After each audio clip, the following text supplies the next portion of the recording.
Hey there, folks. Welcome to Spectrum Pulse. We talk about music, movies, art, and culture. And now to start the year-end list, the top 10 worst hit songs of 2019. I'm not going to mince words about this. There was some real struggle in assembling this list in particular. And some of you might be thinking, well, that's good, right? The charts got better in 2019, with about the same number of good songs, but far less offensively bad or stupid ones in comparison with other years this decade. It wasn't a 2016. Besides, this is the year of Old Town Road and the New Guard swaggering in to disrupt the music industry wide open. And at this point, I just have to stop the conversation outright, because that narrative is both badly misconceived and yet widespread enough to make me question audiences, fans, and fellow critics alike. It's certainly not new, that's for damn sure. I'm reminded vividly of how the grassroots underground acts in grunge and punk were swallowed up across the mid to late 90s by the record industry after Kurt Cobain's death in order to present an illusion of disruptive rebellion that only had credence because a fair few older establishment acts failed and the sound seemed to be in the same ballpark. And it's hard not to see something very similar happening right now with how the streaming economy was both taken over and then further marginalized in favor of acts with obvious radio crossover appeal instead of unique personality. And what's all the more alarming is that so many people who should know better bought into the success story thanks to a colorful stream of misinformation and memes while missing the bigger forest for the trees, neglecting to follow a record industry that's gotten a lot more cunning online and is now raking in record profits from streaming while pushing music that feels not just increasingly indistinct, but in some cases barely even finished, knowing that if the vibe clicks on the playlists that are long bought and paid for, the mass audience, they wouldn't even care. And that was proven this year. Now granted, that is a ledge, even for me, as a lot of pop fans and poptimist critics don't want to believe that they bought into smarter marketing that obscures worse music, especially if said music is of cheaper, lower quality that they can't ascertain, but is disguised by an industry-backed shift at large. And you know what, I'm even personally still on the fence how much you can assess the non-effort behind a song. Sometimes it can be a lot of work to sound like you don't care, or to curate a vibe. And on some occasions, from non-effort, you can still even strike gold. But the more I listened through the Hot 100 at the year's end, the less impressed I was. And we all reach a limit on playing Live and Let Live when the suspicion is that none of this is as good as it really should be. And 2019, yeah, it was my limit. Not because the Hot 100 is under any obligation to have quality, but you like to think some of the artists should deliver a bit more. In other words, as Yes Jules discovered, curating the vibe isn't the path to deliver a lot of substandard or questionable work. And as per usual, the picks had to debut on the year-end Hot 100 list in 2019. Some sacred cows are about to be slain, starting with our dishonorable mentions, and then you pull the rug. I was getting kinda used to being someone you loved. Honestly, there's a part of me that feels like this song's starting to get a little bit too much hatred from people. Yeah, the chord structure and production and lyrical sentiments are painfully basic. And there's this ugly, self-serving element of the song that, even if expressed sarcastically, kind of taints any genuine attachment I get to it. But I do see a song like this, how it could work. I get the feeling that Louis Capaldi is at least somewhat self-aware in how lightly toxic this entire thing sounds, with a hint of comeuppance in its raw honesty, which could make the sarcasm and the clumsiness feel kind of heartfelt. Except that delivery, which is so oversold and yowling that it gives me more of the impression of an artist who has no idea of his own strengths as a performer. I've definitely heard far worse singer-songwriter cuts in this vein, but I also get the uneasy feeling that Louis Capaldi might want to get used to winding up on lists like this if he keeps making more songs like this. Looking like I still do fraud. Flying private jet with the rod. It's that Z shit. It's that Z shit. It's just amazing how many critics gave Kodak Black a pass for getting steel drums here, as if this isn't just swiping the groove from Ric Flair drip, along with bonus mindless offset guest verse, with Travis Scott droning on about how he's an ass and titty lover, and Kodak, Look, do I even have to dignify any sort of attempt at sympathy for him running from the cops given what he has done? And does any of this mean we have to care about his terrible mugging delivery and the flexing that doesn't even care to be coherent? Yes, steel drums that don't sound bad, but where there's this much non-effort on display, the fact this nearly went to number 1 is unnerving. What would have otherwise been tolerable, but Kodak Black is grating enough to clinch a spot here regardless. I am a menace, keep me a ratchet like tennis. I'm with this shit like I'm Dennis. I started this shit, I'm a business. Niggas be hating, trying to blemish my image. I'm sorry, didn't I already talk about this in some capacity in 2015 when it was called Nasty Freestyle by T-Wayne? I mean, the bargain barrel production, the choppy delivery with its fair share of painfully basic punchlines, driven to popularity on short-form video platforms where the most anyone will know is the opening lines or chords. But what probably makes Shotta flow worse is some frankly terrible mastering, and the fact that he seems to be trying way harder to imitate the oversold SoundCloud rap approach, but with no tangible grit to really match his threats. I mean, I'll give the kid a little more credit for breaking a second single successfully thanks to Camelot, credit that I'll probably take back for shooting people in the back, saying that he's super hot like a frying pan, and saying that my bitch sucks a dick like a Kool-Aid pickle. It's meat-headed, it's utterly generic except for when it's faintly embarrassing. He runs out of ideas before the 2-minute mark, so I'm not about to give him much time either. Next. No, there ain't no better view than you in my arms with my eyes on you. You know, there's a part of me that looks at Chase Rice with a little bit of pity. He was one of the writers instrumental for launching Bro Country behind the scenes, but his debut album in 2014 flopped hard when he jumped on the wave too late, and I reviewed that album. It's bad. So in the face of Sam Hunt's career death spiral, he swiped his sing-talking and married it to a Kane Brown snap beat for this forgettable dud, and somehow got his biggest hit because Nashville radio would rather prioritize also-rans instead of putting any number of women on the radio. Instead, we got a song that prioritizes leering at them, that takes the Luke Bryan Crash My Party approach and describing everything fun around him that he wound up missing because he'd rather just drool over her. As one of the most gummy and unpleasant bits of acoustic texture we got all year. There's absolutely no excuse for Chase Rice to have any sort of success in any year, but especially in 2019. And the only saving grace is that he sure as hell has no staying power. Good. Swervin', how you look so perfect on your worst days. Double C it purchase, you deserve it. Niggas in your DM, they be thirsty. You know, at some point, A Boogie is gonna have to discover some personality, both in delivery and content, but of course it's not here, which takes the percussion line from In My Feelings, a leaden melody, and seems to have entirely too many lines emphasizing how nervous this girl is while he's flexing and failing to compliment her. Now, granted, when 6ix9ine shows up like the belligerent frat boy at the dinner party, waving around his guns in the air, and saying that he's gonna be fucking her in the lobby, I get her trepidation. Although if I was A Boogie, given 6ix9ine's year, I'd be nervous I was getting snitched on too. He's not even in the official video on the song. Very telling given how much traffic that would have drawn by his presence just last year. So instead we're just stuck with a boring, uneven clunker that can't even bother to crash properly. Let's move on. All I really wanna see is the money. I don't really need a D, I need the money. All a bad bitch need is the money. I got bands in the coop. This is a single that should never have been released.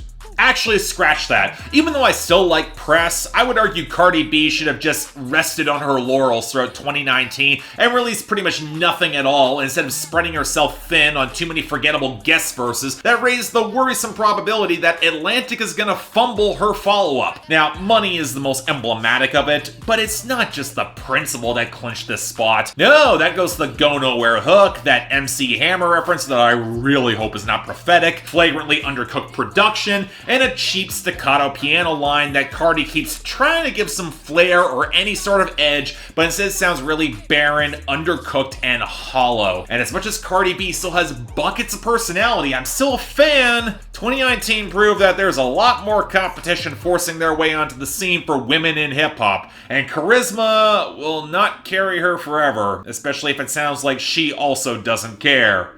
And also, leather pajamas? That can't be a comfortable flex. All I'm saying.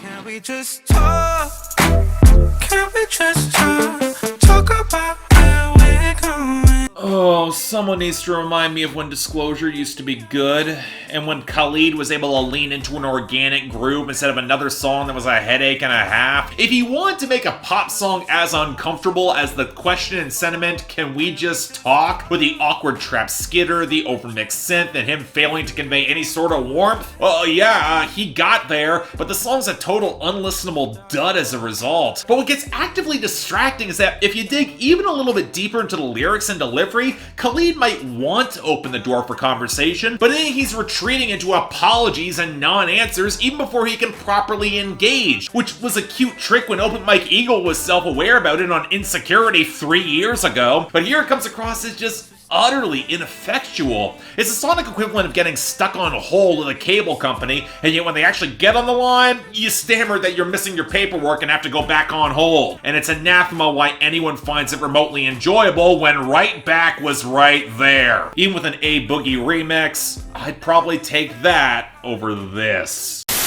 So okay, perfunctory list of honorable mentions that gave me a headache. Now into the stuff that actually gets under my skin, starting with number 10. You know, given how the hype cycle has evolved in today's day and age, it almost feels a bit like cheating to put acts on this list where it already seems like their careers have collapsed by the time I'm making it. Especially in hip-hop with predatory major labels, the hype cycle is alarmingly fast, sometimes even a couple of months, even for some acts that might gain critical prominence from a couple outlets. Now granted, when said hype wears off, or you never bought into it in the first place, I got hoes calling a young nigga fall. the next 3 acts on this list are going to be from rappers who came and went where you could tell their labels were mining them for a quick buck and then either didn't know how to extend their momentum or didn't care. And we're dealing with Sheck Wes first because there's at least a part of me that kind of gets this. The beat switch into aggressive aggro shouting, the ominous atmosphere, the pile-up of vocal effects near the end. It might be some basic hype-B shit, but I can see where this might have worked just enough for Pitchfork to call his best new music. Because yeah, that happened. But then pay even a little more attention and everything falls apart outside of that moment. He says that he's no joke, but the only thing that makes the song interesting is the clumsy switch up so off-key and leaden you might as well consider it a joke, or at least a bad meme where even he can't be likable because he then doubles down on fucking your girl. And while I could be crass and say that the titular basketball player's decline kind of matches out of the song, I think the bigger insult is that Bamba got such an underwritten, sloppily performed hype anthem that's aged rather badly. In other words, no surprise we haven't heard much from him since. Next, number 9. It seems like every year we got the obvious pick for the worst list. Hell, I would put money on many people thinking this would be my number 1. I certainly advertised it like that when Billboard put out their year-end Hot 100. So to place this song here specifically, we're dealing with something a little bit unexpected, a different sort of justification than I'm used to arguing here. And thus, She told me put my heart in the bag, ain't nobody gets hurt. Now I'm running from your love, I'm not fast. the fact that Robbery made the year-end Hot 100 for 2019 felt weird to pretty much everyone involved. It's barely a hit. It certainly didn't lead to the future success. It was one of Juice WRLD's first ever songs that he wrote that Interscope instead chose to make their second album lead single because the label has badly mismanaged his career across the board. I said it when I reviewed Death Race for Love. Disposability was built into his career path, made all the more tragic when he died. But even before then, despite the fact that Robbery is a pretty terrible track, the vocals are an oversold disaster, the bright pianos don't match with any of the content or delivery, and the lyrics are overflowing with the noxious manosphere nonsense I'd almost consider a parody if there was the slightest hint of sophistication in the framing. But in the following months, I never really hated the song either. For me, the most consistent comparison was Simple Plan, acts that boil down complex emo archetypes into the broad, catchy basics, and then embarrass themselves doing so. But as such, it's more laughable than hateable. Almost pitiable. The ideas behind it weren't so actively toxic and that people bought them. And thus, if I have any real anger here, it's directed a lot more at the miserly, negligent shit pistons at Interscope around Juice WRLD, who instead of pulling this kid away from living his lyrics, just sought to rake in the profits. And you just know the posthumous albums are waiting in the wings. Joy. Yeah, this is a terrible song, and regardless of Juice WRLD's fate, it would have made this list, but enabling it? Yeah, that's the much worse crime here. Number 8. Oh, that was depressing. Let's tackle one of the easier targets on this list, shall we? Bust down, Thotiana. Bust down, Thotiana.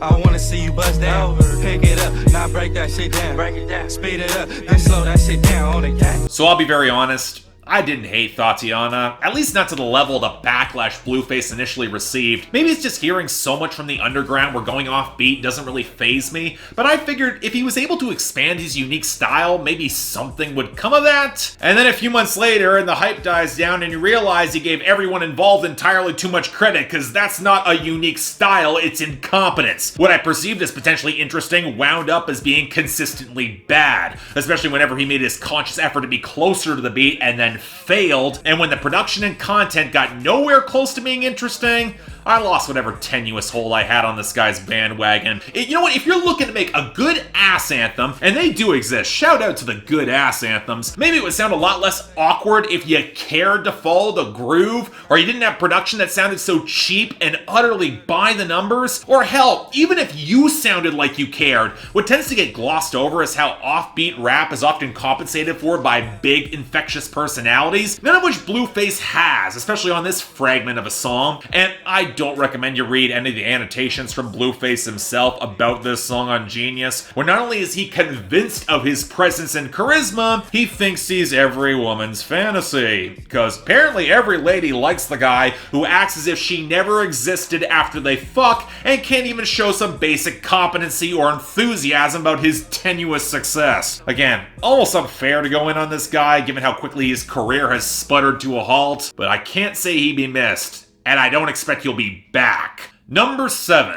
So I said at the start that non-effort can be difficult to quantify, and that sometimes you can even pull a good song out of it. Now my counterpoint would be that when the band openly admits to only spending about 90 minutes per song, when they churn out underproduced gunk in a day or less because they know the right promotion guarantees people will buy it. It's only you, and you know that it's real.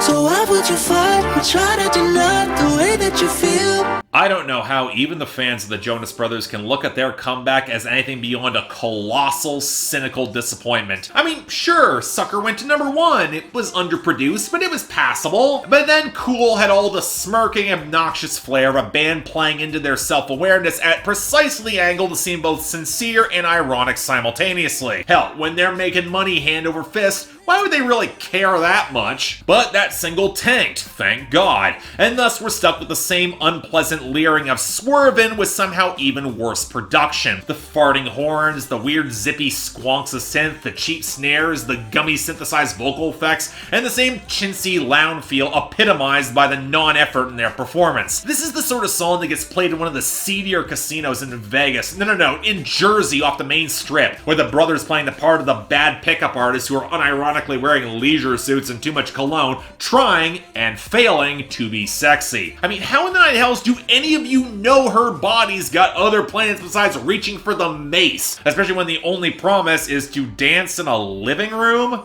Seriously? I haven't heard a song this cloying, small, and full of anti-charisma since Mike Posner, and a sign that if the Jonas Brothers are going to make some sort of comeback, they should have put a lot more into this than 90 minutes. And like Rag & Bone Man's Human ahead of them, it's a claim that doubles as an excuse when you really have nothing else to offer. Next. Number 6. So I've already taken some pot shots at Nashville radio, as you do, which in the conversation about country and genre crossover didn't get nearly enough abuse this year. It's bad enough that they've been delinquent bean counters have run an ossified boys club at the expense of women and Texas country, and anyone with independent groundswell or talent in favor of giving Chase Rice of all people a hit. But I also blame them for being the largest factor why Lil Nas X got turfed from the Billboard country charts, mostly because he refused to play by their antiquated and stupid rules, which aren't so much racist as they are composed by bad marketing, nepotism, and adherence to a lot of old power structures. And while that will inevitably pick up the spicy undercurrent of racism by extension, what truly got exposed was not Lil Nas X blending trap and country outside of Music City, nor the hurried rip-off cash in of Blanco Brown with the Get Up, who got real traction coming from Broken Bow, who is a label affiliated with Nashville, giving the labels a convenient out there. No. It exposed that if they have a problem with Lil Nas X, they sure as hell should not be enabling this. But I got one thing right. You. I got one thing right. I got one thing. I got you.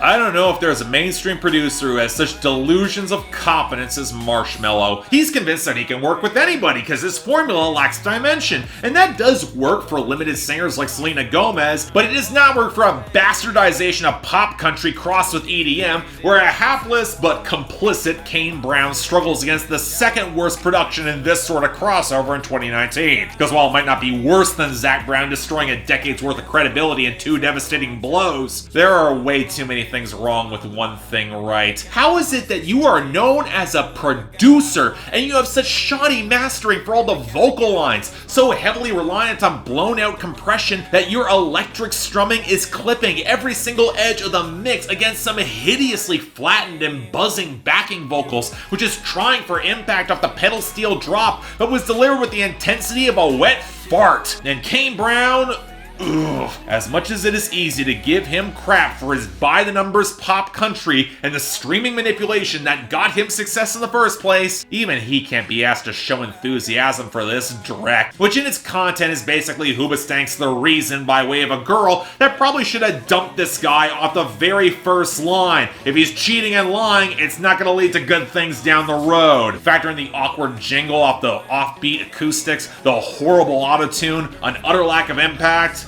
Yeah, folks, you know we don't have to keep Marshmello around, right? Number 5. So one thing that's been pretty common with songs on this list is that they've soured with me over time. There are very few songs that were immediate disasters in the same way that Freaky Friday or Body Like a Back Road or Treat You Better were. In 2019, they needed to linger a little bit, and that ultimately got them on the year-end list. So, while I dislike this immediately from the jump, especially after its remix, I did have to hope it might become tolerable for me long term. But yet... Thinking you could live without me. Thinking you could live without me. Let's not dance around this. 2019 was a bad year for Halsey. She might have started off on top with this big breakup anthem, but every single since has either underperformed or outright sucked. It put the lie to any claim that she could put anyone anywhere, because that was the ugly reality. But without me, Halsey leaned into this reality, tried to frame the song as being as raw and personal as ever, referencing her messy breakup with G-Eazy, and yet it only revealed the ugly sense of self-importance that felt so hollow with every passing month. When I put Him and I on my worst list last year, I made the statement that it sounded like an edgy Instagram story between high schoolers and not a good one. Well, Without Me is just a follow through, but somehow worse in every single regard. For one, there's the lie to it all. She put G-Eazy on no platform or pedestal. He was fine on his own. And given his collapse into anonymity this year, any sympathy towards her bitter scorn immediately curdles. Worse still is that none of the text nor subtext in the lyrics or delivery implies any sort of revealing self-awareness. She can't use the whole bad at love excuse while simultaneously claiming this is her most raw and personal song to date, and the inclusion of the Crimea River interpolation just seems desperate. A swing for a true kiss-off that this song can never truly be. It's one reason that I actually kind of tolerated the Juice WRLD remix, as it embraced some form of artifice and at least implied some toxic complicity in the breakdown, but what has always killed this song is the production. The watery gunk passing for guitar pickups, the sloppy bass mixing off the cheap drum machine pickups that sound increasingly grainy, the overlayered vocals that can't disguise how bereft of convincing intensity that Halsey is, and some of the muddiest blending I have heard all year. It sounds like it was half mixed in the shower or a bottom of a sewer drain. And yet if Halsey doesn't stick the landing for that album that's supposedly dropping in garbage time in January, that might be where her career might end up. Because this song's bad, and it's not looking good.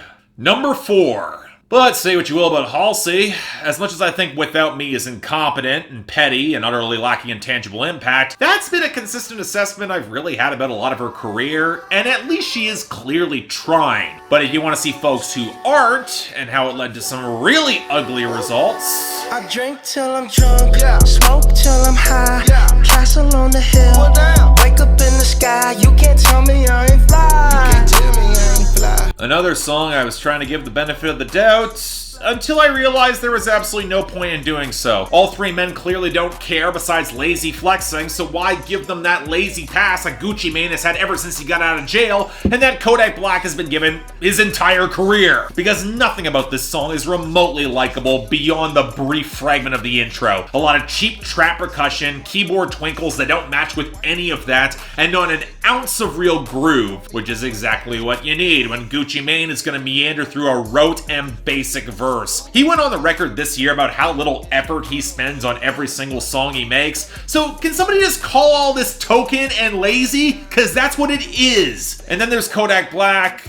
And look, on the scant few songs where his delivery works at all, the production's more grimy and textured, not this blissed out vibe where he's trying to sing, where his flexing mentions piss multiple times and ends with a Glee reference of all things. But the biggest disappointment comes from Bruno Mars, who decided to pitch all the retro grooves that could back some real confidence and charisma for the most basic, lethargic delivery he's ever put on record. That's not smooth, that's taking the other half of the Zan from Drake and literally being out like a light. But what's all the more galling is that you can tell that everyone is playing down to the lowest common denominator, because that's really all Gucci Mane can handle. We've heard how uncomfortable he sounds on Migos' flow and production, so instead we give him a testament to non-effort, coasting on star power that feels increasingly flimsy, all up in the air. And you know what? They did it because they can get away with it. There are a few songs that maybe want to change it than this, but you want to hear one of them? Number 3. So I've said before, and I'll say again, I'm not outright against negative or toxic subject matter in music. Provided it's framed and executed well, I can enjoy a fair bit of nasty shit. Hell, for as much ugliness as I've already discussed on this list, it's coming through more the reason why it's here and how it's described and shown more than anything. But what happens if you take the toxic side of art and then marry it with the dismissive non-effort that was endemic in 2019? Wake up with your girlfriend. Yeah, 'cause I'm bored. I've gone on the record multiple times that Thank You Next has many more problems than a lot of people will admit. The production's really rushed and sounds rather cheap, the rollout has been sloppy, and thematically there are more holes than a lot of people will admit. And the fact that Break Up With Your Girlfriend, I'm Bored was pushed as the single is the most blazing indictment of all of it. An undercooked whiff of a song that, in following a moment of emotional catharsis on the project, then chooses to dive into capricious posturing, where the entitled mean girl can stroll into the party in the hills and pluck off her target at will. Not because she's interested or expects anything long term, but because she's bored, which is the attitude you can have when you've never really had to face hard consequences. And thus, when framed coming off an album where there was consequences and genuine angst, to land here as your conclusion betrays both non-effort and the cheapness of the artifice. I mean, she'll get a pass from some thanks to the veneer of self-awareness that she blows right through,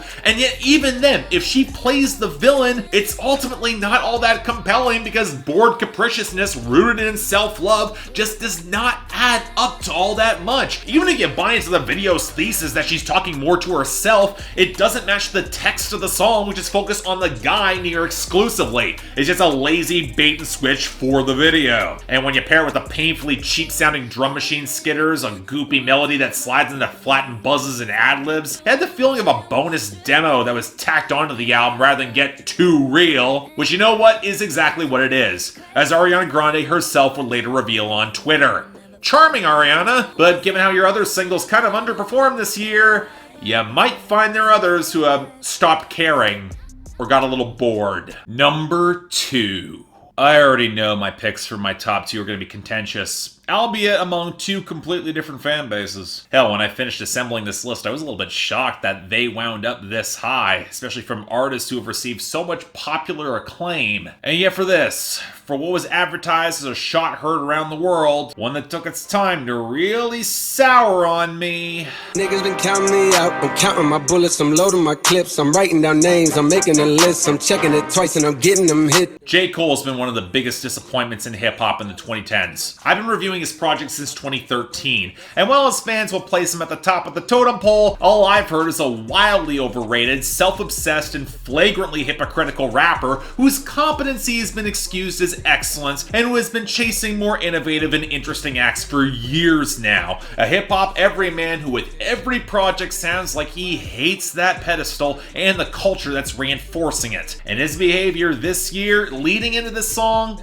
cements it. Not just the colorless, uneven, and already mostly forgotten Revenge of the Dreamers 3, but a solo song released as a warning shot between two camps that wound up dubiously tacked onto this project in order to boost streaming certifications and promise something that was never really delivered. That's the huge risk when you're playing the peacemaker. You run the risk of attacks from both sides, attacks that never came. Likely because nobody wanted to acknowledge this squittering little shit of a song riding on monotony, ugly autotune, and a lingering undercurrent of contempt for everyone. J. Cole wants to act as the intermediary on the surface, but you could tell he's spoiling for a fight. Why else include the obvious shots at Kanye West on the first verse and a reference to a watch that Drake gave him? I thought the money didn't make you real, J. Cole. But there's no names called out as agitators, so much as an assumption of misunderstanding between two camps, with him as the centrist arbiter, with the same rote pablum about how money and guns don't make people real in the bigger picture, all the while giving passes to 21 Savage and Kodak Black, whose entire appeal in their music is rooted in street violence and flexing. But the larger problem, the entire core of this song's message, it relies on a sense of tension,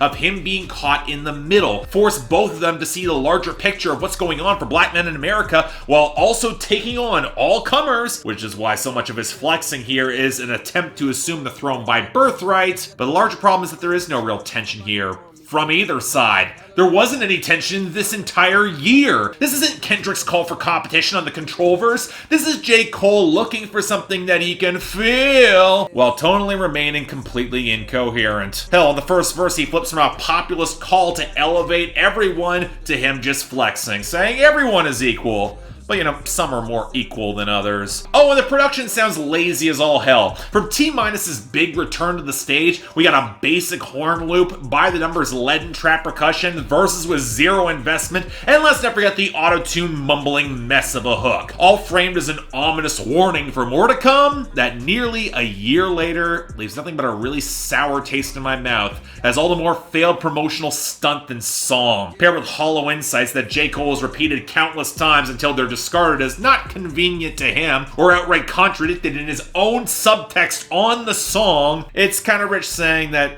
anything here is real or remotely passable. Next, and finally, number 1. But to end things off at the top, again, bring together non-effort, transparent lies to the audience that smack of disinterest and a faint veneer of contempt with cheap and sterile production that sounds like ass from an artist who should absolutely know better and who has done better in the past, actively excused by the industry, you're gonna have a pretty awful song. But as I've always said, disappointment will always place a song higher on my list. And in this past year, I don't think there's been a bigger disappointment in pop music than the Flanderization of Brendan Urie. Hey, look, ma, I made it. Hey, look, ma, I made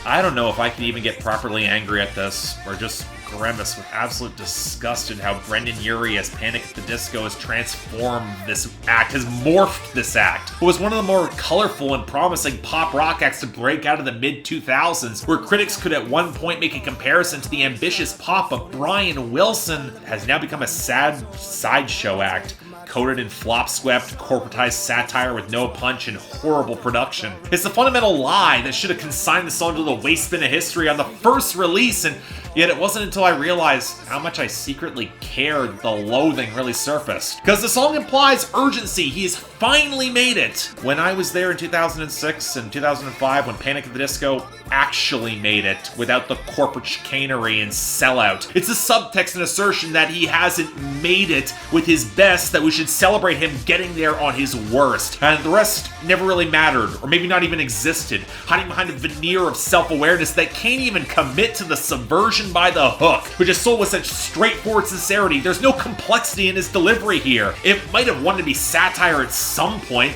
use the pop mechanism to take the piss out of the industry, but it becomes the equivalent of a live-action Disney remake, self-correcting where it never had to, and becoming all the more soulless and gross as a result. And look, if an artist wants to play the major label game and pull in all the massive paychecks, I'm not about to begrudge him that. But I'll ask what's been sacrificed along the way. How I doubt any longtime Panic at the Disco fan will call this a favorite, provided they stuck around at all. How the guitars sound like runny mush against the jackboot percussion. How all the swells of orchestral horns clip the top of the mix with garish abandon, as the effects sound like they're swallowing up Brendan Urie with every single line. And that's where you notice the horrible mixing and the total lack of groove. The trap passage will then come in off of all this hideous compression, and you hear a toothless parody that should never have been greenlit. Always a product, but now shameless in accentuating it, with a phony veneer of irony that can't disguise the oversized, sweating vaudeville husk trying to shill it. And even if it was all intentional, does anyone who wanted Panic at the Disco, who made Irate Sins Not Tragedies, or Lying is the Most Fun a Girl Can Have Without Taking Her Clothes Off, or When the Day Met the Night, or 9 in the Afternoon, or Sarah Smiles, or Memories, or Casual Affair, or even Crazy Equal Genius, did they want him to make this? Because all I hear is the hollowest of small victories. And on that note, it's the worst hit song of 2019, without question. Brendan, I don't want to hear any more of this. You've done better. So yeah, thanks a lot for watching. If you'd like to like and subscribe, I'd be more than grateful. More lists, hopefully better lists, are coming up soon. Hope you guys stick around for that. But until then, if you guys want to actually subscribe or see other videos, links in the card right over there. Also link to my Patreon, where I've rebooted things since then. Happy to have you guys hop on board for when the schedule reboots in earnest. Got a lot coming for 2020. Hopefully be better than this. But until then, I'm Mark, you're watching Spectrum Pulse, and I'll see you next time.